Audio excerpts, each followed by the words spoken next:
We've got a fantastic panel today who are going to give us some really amazing examples of how they're using data and what data looks like and the impact it can have when data is being used well.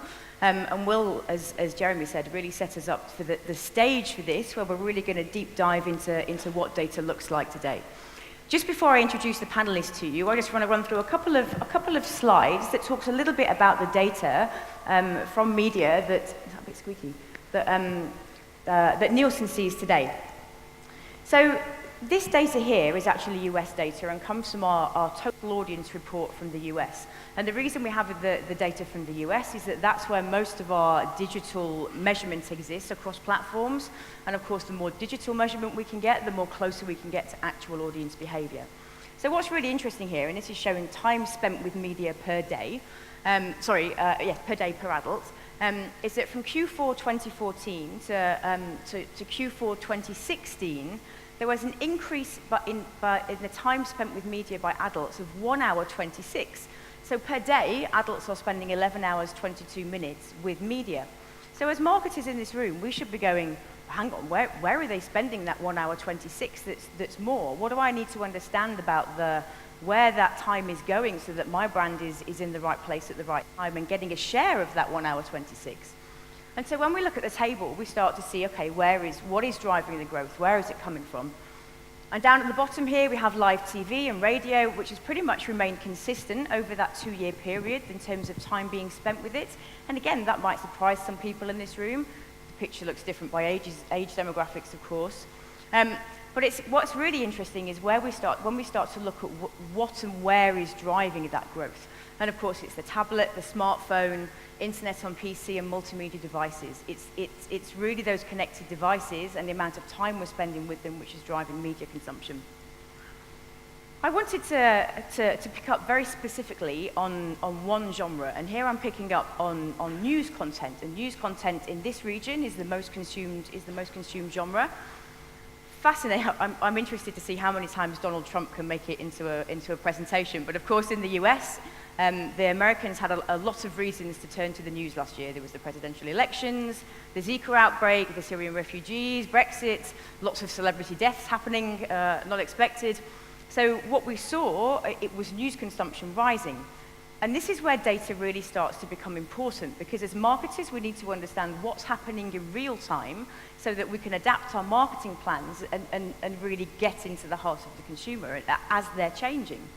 And what this data shows us, and we're talking about billions of data points here, what this data shows us is that across an average week, 73.5 billion minutes were being spent with news in the US in 2016. So again, it starts to help us understand how do we take these big numbers and start to break them down and understand them. And that's not necessarily being driven by the young and the technical savvy and the connected. Again, what this data shows us, and again, why it's really important to understand the data, is that ages 35 to 49 actually had greater reach and greater time spent with news media than the 18 to 34-year-olds. And again, we can see even the 50-pluses are driving that growth as well. And so this really speaks to then the complexity of audience behavior, and again, why data is really important. And the panelists are really going to see, because this is very much a one point of view in terms of one data set in terms of the media data that we can measure and that we can collect. And of course, the panelists are going to give us a much broader picture of all the data that exists and how it can be used. But this is why it's really important for us to appreciate the value of data and act on it in real time so that we're always reaching the right people. And the questions we as marketers need to be asking is, what is the data that we need to be looking at? Where is it coming from? How should we be interpreting and analyzing it, and at the end point to maximize our ROI? So on that point, I think time to introduce the panelists. I can never remember job titles. So, first of all, we have Miles Pritchard, who's Head of Marketer and Agency Solutions for Low2Me. Low2Me are a global and certainly one of this region's leading data management platforms and data exchanges. Please come up. We have Wasim Afzal, who's Executive Director of Integrated Solutions at OMD UAE. He has over 13 years of marketing experience in the MENA region across multiple sectors and champions OMD's data and analytics vertical. And we have Youssef Toukan, Group VP of Brand Marketing and Loyalty for Jumeirah Group and self-proclaimed digital evangelist. one of the region's most experienced marketing leaders, who over the last 20 years has been working for a number of leading digital strategy, whatever you like. As like, beanbags are not up here. So, great panel. We're going to have some good conversations. I'd like to start, if I may, with Miles. Miles, as a data management platform, I think it's an aggregator of different sources of data. It would be great to understand what are the data inputs that you see today, where is it coming from, and how are you using it? First and foremost, I'm just really happy that I got this chair. So I saw it from the back, I was like, oh, that chair.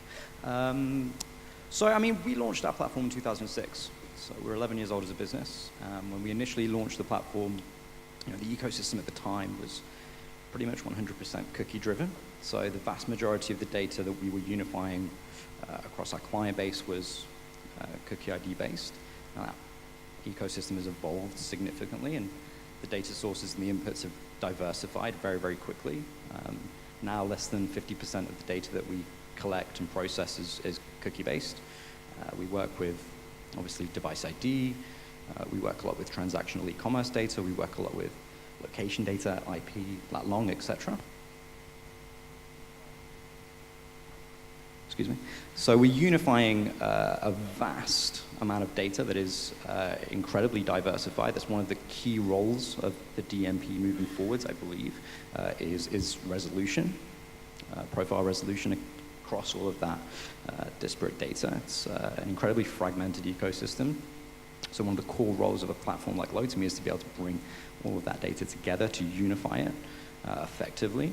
And then we're really providing an application layer on top of that data so we can support consumer insight, help our clients get a better understanding as to who their customers or potential customers are, their key demographics, gender, age, income, etc. But then also all of the types of content they're engaging with, where they're diverting their attention, online, offline, etc.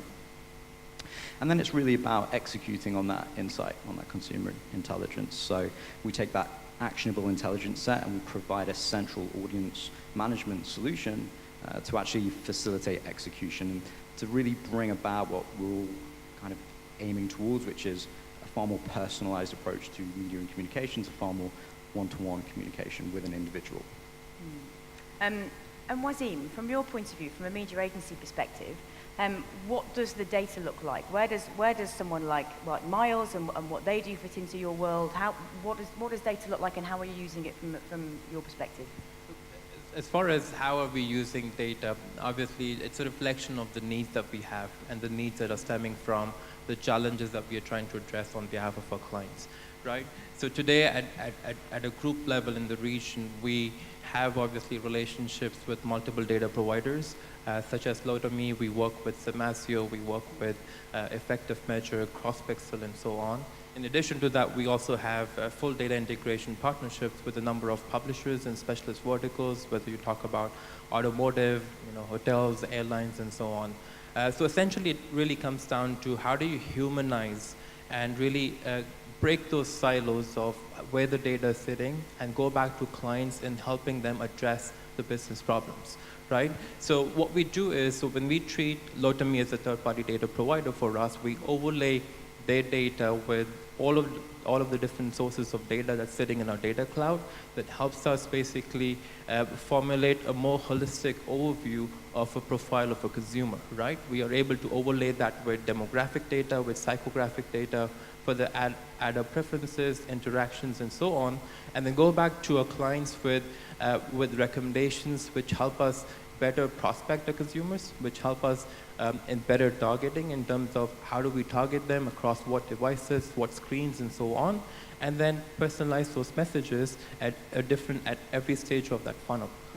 Interestingly, we're a completely data-driven business. Even though the soft touch and the human touch is what differentiates a hospitality brand, you can't overstate the importance of data to our business, both in terms of kind of sales and marketing, but also from a customer perspective as well. So we embarked on quite a big project 2 years ago called Insight 2020 to completely change our organization's relationship with data. And that worked across a number of different strands, but one of the key ones to actually was to go through and start to clean up our data. Because what you find is we have customers who come to stay with us, but they come through so many different places. So they might come through our website, or they might book through booking.com, or they might book through a corporate booker. And so suddenly you might have, you know, a Yusuf Tuqan, you might have 4 of them in the database. And so we put a lot of work into cleaning up, deduplicating, and then aligning our database so we had a better holistic view of our customer. And once you have that clearer view of your customer, it became a lot easier to start to segment them as well. Not just by the traditional demographics of how old are they, how much do they earn, are they male, are they female, where are they coming from, but really, what do they do? How do they behave? Where do they stay? You know, how much money do they spend? And so we're able to actually take our customer profile and break it into different types of personas. So for example, people called luxurists, or the luxury weekenders, or the business singles. And these different types of people have different behaviors in terms of where they stay, how far out they book, what they do when they get to us. And so it enables us to be much better at marketing and communicating to these customers as well. And what has been the impact of that project? So the cleaning exercise, you've kind of moved into a much purer data set, but what has been the impact for Jumeirah Group? It's been absolutely transformational to us as a business, because now we have a platform called JBI, Jumeirah Business Insight, where we can look at all our historical data of everything that's coming into our hotel. So we're able to know day by day, week by week, hour by hour, how our individual properties are performing, you know, based on the last year, based on our competitor set around us. I mean, as a business, we update our prices 4 times a day across all our hotels and all our room types, because we're able to see where are we tracking, are we busy, how busy were we this time last year, what's our pickup in, what's our competitor set doing in the area around us in terms of pricing and occupancy, and we're able to adjust. And so if you don't have access to this data, you know, at your fingertips, you're dead as a business. Okay. Miles, just to come back to you, as a global business, of course, you're working around the world with global clients, local clients in regions as well. Where are we in this region right now in terms of where our understanding is, our application of data, and the impact that you guys can have? Yeah, that's a good question. It's a difficult question to answer. I think there's 2 ways to answer it. So if we look at adoption metrics, DMP adoption in this market, according to our best estimates, sits at around about 50-55% on the demand side. Now, when you compare that to, say, the US or the UK, they're currently sitting at around about 75-80%. So in terms of overall adoption, the number of licenses as a proportion of businesses, this appears to be a relatively nascent market. That being said, when you actually get into the market and you start to understand the dynamics of the market, I think it starts to become far much more about execution and who is executing effectively and who is not. And I genuinely believe that this is a slightly fractured market. Fractured may not be the right choice of words, but I see businesses that are executing incredibly effectively, that are deploying this technology and deploying data in a very consistent, a very clear manner, and building incremental value and competitive advantage through data and technology very, very well. I see businesses that are not necessarily doing that as effectively, and I see businesses that aren't doing it at all. You know, I think that what we have in this market, which is, you know, very, very common in a more developing space, is some people racing ahead, adopting very keenly, very aggressively, and really building out differentiating value. But we also have a baseline of understanding, a floor that needs to be incrementally broader, just in terms of the overall understanding of the marketplace. That being said, from my experience, this market has evolved and developed very, very rapidly. And I expect and fully imagine that within the next 6 to 12 months, we're going to see that baseline rise significantly. We're going to see a lot more businesses adopting this kind of technology and executing effectively. So I would say to the 50-55% of businesses that already work with the technology and are already adopting a more data-driven strategy, you have maybe an 18-month window to really make the most of that first mover advantage and really build out your competitive advantage. And for those that are looking at actively investing in this space, I think now is probably the time. Do you think there is, oh sorry. If I may just add in, right, I think if you look at the behavior of the industry in the region, right, I think it may not be absolutely fair for us to apply a broader paintbrush across the entire market, because there are certain facets of the business, there are certain categories where you could see that it's a very much data-driven approach. If you look at in terms of absolute investments on digital, e-commerce stands out above a lot of other categories. And for them, it's no longer a luxury for them to be using data, right? It is a necessity for them to drive their business growth within the digital assets. And then, you look at the airline business, you look at the hospitality business, you look at the telco business, you see a lot of these, categories of businesses are really putting data into the heart of how they drive the overall communications planning. Having said that, I think an interesting point for us to note is to see the emergence of diversified talent across all facets of the industry, right? You see emergence of talent on the agency side popping up, as well as you now have heads of data and analytics popping up on the client side. And I think these are acting as agents of change for the industry at large that really ensures that the accountability is placed to the right individuals who are putting data at the heart of everything that they do. Do you think there is sufficient understanding on a mass scale? Do you think there is sufficient understanding about what you guys do, about what exists, how it can be used? And that's going to be pockets. So there's people like Youssef, of course, for whom data has always been, you've always been receiving lots of data, and now you can organize it and structure it and really work with it. And I guess there are other verticals where that hasn't been the case. Is enough understood? Is there an education process we need to go through? Look, like any other developing market in the world, right, this is an ongoing conversation. If you see that the data space, what we do with our DMP is an ongoing conversation. It's a changing landscape that a lot of us need to be, kept up to speed on. So I feel that, yes, there is obviously a huge amount of education that needs to be done. That's obviously not done within the agency landscape, but also amongst the clients as well as the media partners, because it's easier said than done, because you got to have the right architecture, you got to have the right ecosystem for a data cloud to really deliver to its true potential. Because yes, today we do work with a lot of first-party data sets that we get from our clients, but then one of the biggest challenges that we face is how do we work with second-party and third-party data providers in the region, right? So as OMD, for example, we've brokered all of these partnerships, and we have about 50,000 unique data segments that we use for advanced, consumer analytics. But then how do we work with publishers to help them monetize their data that we can go back and use for the likes of Jumeirah, the likes of McDonald's, and so on? So I believe that there is this wider education that needs to happen on an ongoing basis, but it is only a mere reflection of any other market in the world. I agree. I think, to your point, it's an ongoing conversation. You're clearly going to get pockets, verticals that adopt very, very keenly and execute very effectively. And I think execution, from my perspective, is the key element to this. So understanding overall education will increase incrementally. I'm pretty confident that nobody in this room will underestimate the value of data within their own businesses. I think the understanding is there. I think what's going to be very, very important is turning understanding and pontification around the importance of data into actual execution, which you can stand back from and say, that actually brought me competitive advantage, it brought me real business value. And to my earlier stat, looking in the more developed economies where DMP adoption is at 85, 90%, adoption is no longer a differentiator. You are not building competitive advantage within your business simply by licensing a piece of technology. It all starts to become about how you execute, the strategic framework you put behind DMP, and how you actually build a team and a structure to support and deploy that. So Youssef, I wanted to bring you back in at this point, because actually that's explaining how important the execution is, and this is clearly something, this is you've had a roadmap from the idea that we need to do this, and this is the impact we want to have. You've clearly had to have a roadmap. How have you managed the execution? What are the things that you've done and that you've learned along the way? There's a couple of things. I think we've learned that you really have to kind of take small bites of the elephant along the way.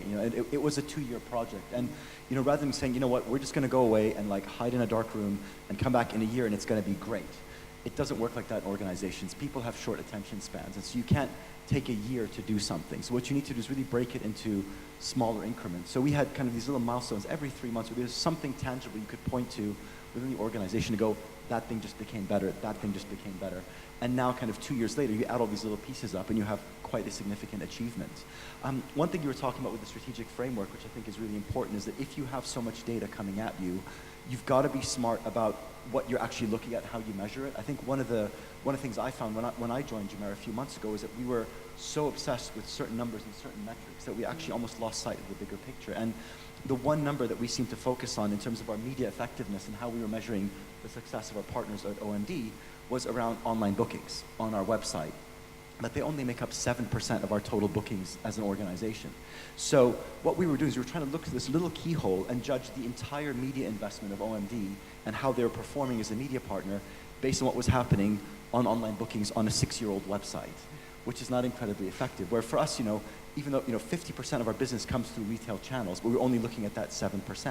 So what we've done is we said, let's take a step back, let's measure call center volumes, let's measure other retail channels as well, and measure our website to find out how people are coming to our website, to have a more holistic view of being able to measure media effectiveness, not just saying, is our website performing, yes or no, therefore the media agency is doing a good job or a bad job. Where has the investment been? What have you had to invest in to get to the point you're at today? There was a huge technology investment. We've spent quite a lot of money on our databases. We spent quite a lot of money with Microsoft Dynamics on our new CRM system. But it just makes us smarter marketers overall and a smarter organization. But Okay. It's been quite a big investment just in terms of the IT side of our business. Wazim, so obviously I know that you and Youssef work closely together. Jumeirah are clearly an example of a client who have really put a lot of thought and effort and time and resource and investment into this. Is it possible, can you quantify to any degree what the impact is, because you're working with a range of clients, some of whom are into data, some of whom are at the start of it or not focusing on it yet. What is the impact for the who are not yet considering it, who are not yet really digging into this world? Yeah, I mean, it's really straightforward for us to, quantify that impact in terms of missed opportunities, in terms of, efficiencies and how media investments are managed across channels. So, look, the intersection of data with marketing is creating a lot of opportunities for all of us, right? It's forcing us to move away from reach-based planning to people-based planning. It's forcing us to look at the right and the relevant data sources to help drive those efficiencies. And essentially we need to, we spend a lot of time talking about data and we forget about what do we really need to derive out of the data sets. And that's where we help clients like Jumeirah to really understand what is that business challenge that they're trying to address. So when we talk about efficiencies in terms of how do we better manage budgets, we try to understand, from the data insights in terms of consumption habits across channels that help us develop very robust audience segmentation exercises, which is all obviously overlaid with second and third party data sets.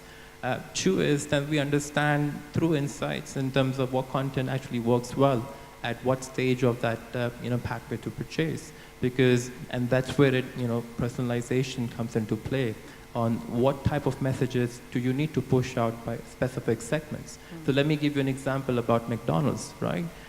McDonald's rolled out their Mac delivery platforms in the region, and like any other brand that's moving into e-commerce, into e-commerce space, a lot of the focus was very much placed on how do we best manage the media investments without really looking at the back end that will help us drive those efficiencies. So when we talk about the back end, when we talk about some of the housekeeping stuff, which is fairly understated, so you talk about creating the right data architecture, you talk about aligning their interests with the right stack of technology. So what tech stack do we actually use at what stage of their assets? And then we talk about messages, right? So if there is somebody who is buying a chicken burger versus a beef burger, how do we cross-sell up and upsell that segment versus another one that's actually buying Happy Meals? So you basically look at a lot of these details in more granular terms that help you save those media dollars in terms of marketing and help you better sort of better acquire those consumers at the upper end of the funnel, and then funnel them down to actual conversions and continue to cross-sell them. So we see a lot of efficiency gains in terms of how data, if used correctly across different stages of business decisions, can drive value for clients. You're basically reducing the wastage and improving your ROI. Absolutely. It's a good story. Absolutely. Miles, so Yusuf was talking about the taking things in, not trying to look at everything at the same time, but taking things in bite-sized pieces. Obviously, from where you're sitting, you have the world that you're looking into, and the data is enormous. How do you work with clients? Do you break things? Do you start very small and build them in gently? Do you throw them in at the deep end and watch them drown? Yeah, we do that. No, so yeah, it's a huge space. There is a lot of unquantifiables when you start an engagement with a client. I mean, part of the initial role of deploying a data management platform or data management solution is fully understanding where you are as a business and your data ecosystem. And that's a pretty large piece of work. And to your point, businesses tend to focus on core metrics, what are deemed to be core metrics, and they potentially move everything out to the periphery. So we like to take a step back initially when we begin an engagement, and we want to look at the entire data ecosystem on behalf of that client. So we want to make sure that we're collecting and unifying as many of the different data sets as we possibly can, so we can get a really holistic view.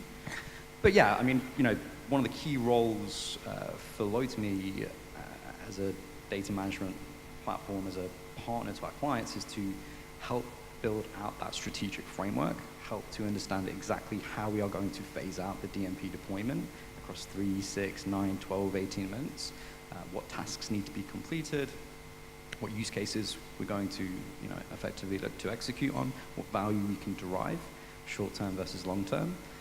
And it's a key part of what we do because this is such a nascent space still. And even in the developed markets where we're looking at maybe second or third iteration DMP customers, it tends to be that we have to take a step back. We have to reevaluate what's been done historically and what we want to do in the future. And there are two faces to the DMP. There's a current problem solving and opportunity seeking element where we're looking at the existing ecosystem, the existing marketplace, how we leverage data to maximize our competitive advantage in the current situation. But there is also a second phase, which is future facing. It's how do we look to build solutions to problems that we don't yet know that we have.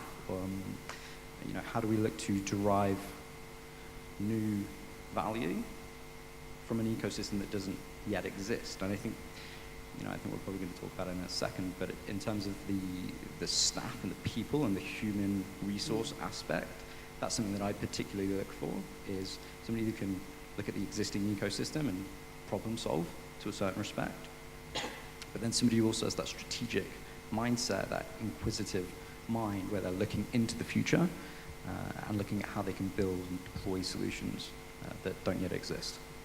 Yeah, and actually you segued very nicely into what I wanted to ask Yusuf next, and what Will touched on at the start was the role of people. And I think must be some really interesting lessons in what you've done and applied. How did you bring the rest of the business with you? What was the impact of people, and how did you kind of make sure that they were on this journey with you? Yeah, I mean, I've come fairly recently to it, but as an organization, this is very much driven by our chief commercial officer as somebody to say, I'm the sponsor of this because this is going to make us money as a business. And that was the core thing, which is to say, this will make us a more effective and more profitable company over the next 2 years. And we then had to kind of draw on the right sort of talent to bring them in. So people who really specialize in data, who can create the structures, who can create, conceptually the way in which we kind of capture and measure and use our data. So, there's been a huge emphasis on that. Even within my team, we've got analytics people in-house who are working with a lot of the data, working with their counterparts at OMD, looking at the analytics on our website, the analytics of our media spend, and the overall analytics of our business to see how we can be more effective. And Wazim, it's something you touched on, I think, right at the beginning of the session, was the role of people and bringing what has been the tipping point? What will be the tipping point for this region? What kind of skills and people should businesses be looking for around data? Right. I mean, so the thing that we were discussing earlier today was we always go around and tell people that, when you're in a cemetery, don't take a dead body to a doctor. It's already done, right? So don't come to the data people when the campaign has already been off the ground. So one of the things that we are trying to do as an agency is to basically restructure ourselves and put the data folks into the actual structure of the planning teams that are fronting the relationships with our clients. So it starts off with, ensuring that we rejig the structure and we have got the right folks in the right places Two is we ensure that the processes are correct, and Jumeirah is a fantastic, example in that matter, in terms of how those silos have been broken and how people have been empowered to make decisions, ensuring that data is no longer looked upon as an afterthought. So these are two critical pieces that's helping us really drive that change across a wide cross-section of our clients. And three, I think it all comes down to accountability, right? We know we've all talked about the promise of data. We've all talked about how complex that data landscape is. But when you have the right people driving that change for you, then you're going to see magic happening in terms of uptake and actual, business KPIs. Great. There are a couple of questions. I don't know how we're doing for time. Jeremy's not waving at me yet. He's over there. He is waving at me. I've got a couple of questions that I wanted to ask to all of you, because again, I think we've got some great advice and experience to share with the audience. What does the future look like from where you're sat today? How is the data that's coming in, or can you visualize how it's going to change, what it's going to look like? What are you going to be doing with the data in 3 to 5 years that's going to move this forwards? Start with Miles. Yeah, I mean, so from our perspective, the future for us, is really 2 or 3 key things. One is off digital data extraction and deployment, so working in the connected device space. So we're already working within TV, very, very strong partnership with Vizio in the United States. We actually launched a full service TV DMP solution over in the US, so we feel like TV, radio, out of home are going to be particularly interesting environments for both data extraction and for data deployment. So omni-channel off digital is certainly something that we're looking at in the future. We're also looking at second-party data, as Wasim mentioned earlier. Second-party data as an instrument to transact and to trade is going to, we believe, grow significantly over the next few years. Third, I would say data quality initiatives. So we aggregate over 3.5 billion profiles globally. That's a vast amount of data. We're looking at making sure that we're verifying segmentation within that data exchange very, very effectively. So we have partnerships with Integral Ad Science, we have partnerships with Moat, we have partnerships with fraud and bot detection technologies to make sure that everything that we put into the ecosystem is of the highest possible quality. So those 3 things are going to be, on our roadmap for the next 3 to 5 years. Great. From our perspective, I think one of the asks that we continue to hear from a number of our clients is, how do we marry the 2 worlds together? Because think of it this way, that there is a baseline experience that's being delivered by brands to their consumers, right? Brands have a website, they have a mobile app, their social accounts, their data across search and so on. And then for brands that have a retail existence, that's a completely whole new world altogether. So how do we really marry the 2 worlds together is an area that really excites us, and we are developing capabilities to ensure that we work with the right data points, break those silos, and to be able to go back to our clients with an unprecedented, holistic overview of that consumer ID, right? How are we able to use all of these data sources to seamlessly talk to that ID across different screens and so on. So that's an extremely important and exciting area for us in the next 3 to 5 years. And 2 is ensuring that we continue to groom our talent internally at becoming better equipped in managing data, right? Because I think if there's one thing that's certain over the next 5 years, that you're going to see a lot more data, right? As the media landscape continues to fragment, you will see lots of data choices as well. And therefore, a hard challenge would be, what data sets do you really need to work with? So we are ensuring that we're continuing to groom our talent, ensuring that they become more future-facing, forward-thinking, and really leveraging the power of data to help deliver those experiences for clients across screens. And last but not the least, I think one of the attributes of data is, how do we better use data to understand the impact of media on bottom line? And I'm sure Yusuf will agree with me that today one of the challenges that we face is, how do we really attribute our incremental growth back to specific channels? And that's another area that we're looking at in terms of how do we better go back to our clients and really spell out those thoughts in terms of what's driving what and what that relationship is in the entire funnel to purchase. Great. Thank you. Yeah, I think for us, it's a work in progress. It's a journey with all of this. And I think what we've done, and I think where we are today as an organization, is I think we've been able to kind of take our data, align it better, clean it up, and figure out how to use it to make more money and be more commercially effective. I think the next step is to say, how do you take that data and translate that to the guest experience? How do you become a more personalized, more anticipating brand for our customers? Brands have access to more data than ever before, and customers know it. And so when somebody calls and you don't know their name, you don't know the answer to their question, you don't already know their preferences, it's always disappointing. So I think for us, a lot of the focus going forward will be, yes, on kind of fixing the commercial effectiveness of our data, making it work harder for us, but also how to now take that data and deliver more personal, more anticipating experience for our guests. Yeah, great. One last question. You'll have 10 seconds to answer it before Jeremy throws us all off stage. And audience, I suspect you're going to get asked if you've got any questions, so please think. One piece of advice you'd give to the audience about where to start. Seth, go on. He's like... Start small. Just do something small, something effective, something you can point to, and then go do a bigger thing.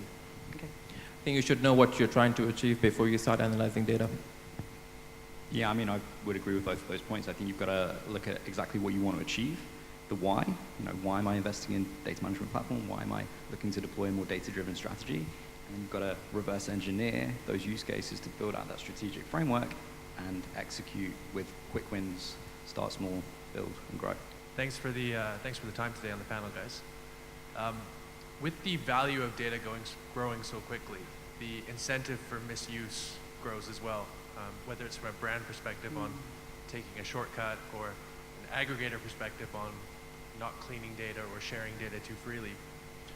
Because you guys are sort of three very unique points in the value chain of data, what guidelines do you adhere to organizationally to follow an ethical path when you're using user data and customer data? Miles, let's start with you. Yeah, sure. So I mean, obviously the political answer there is that we follow all self-regulatory guidelines and frameworks. We're OBA compliant. We have legal frameworks in place to make sure that we're constantly complying with the legal framework. But I think what you're more interested in is the misappropriation of data and the knock-on effects it has with quality. And that is an incredibly pertinent point. I think the quality of data is going to be the biggest differentiator over the next 2 or 3 years. I think that the value of data will likely continue to increase, but I think that's going to be as a result of individual data providers significantly cleaning up the data that they have. So I already mentioned that Lotame, as one of the largest data exchanges in the marketplace, is investing a huge amount in data quality. So we're looking at multiple partnerships to address quality within our own ecosystem. We're looking at pre and post segment verification. We're looking at market research. We're doing a huge amount in the quality space. And that's because we see it as being a huge competitive advantage moving forwards to have a very clean, have a very transparent data asset. I think from my perspective, and I work mostly on the DMP side of the business, I think that the DMP and DMP-like solutions provide an element of transparency into the data ecosystem that we've never had before. So, I mean, I can only speak of our platform, but we unify over 65 different data providers within our marketplace, all of which can be evaluated within our DMP. So we produce composition analysis on every single data set that we unify, which provides an incredible level of transparency into something that nobody's ever had transparency into before. So I think that there's a lot of opportunity to actually improve and increase transparency, efficacy, veracity of data in the marketplace. I think that there probably is, globally, a slight mismatch in expectation on data, and that I think can be seen market by market in terms of who's requesting what kinds of third-party data segmentation, how granular that segmentation is. And I also think, and to the point I made earlier, second-party data, that direct one-to-one communication, where you are able to work with a vendor specifically or with a publisher to have a hand in curating that segmentation, to be able to optimize that on an ongoing basis, and to have a very open dialogue. I personally believe that is the future of data trade. Burning points of view?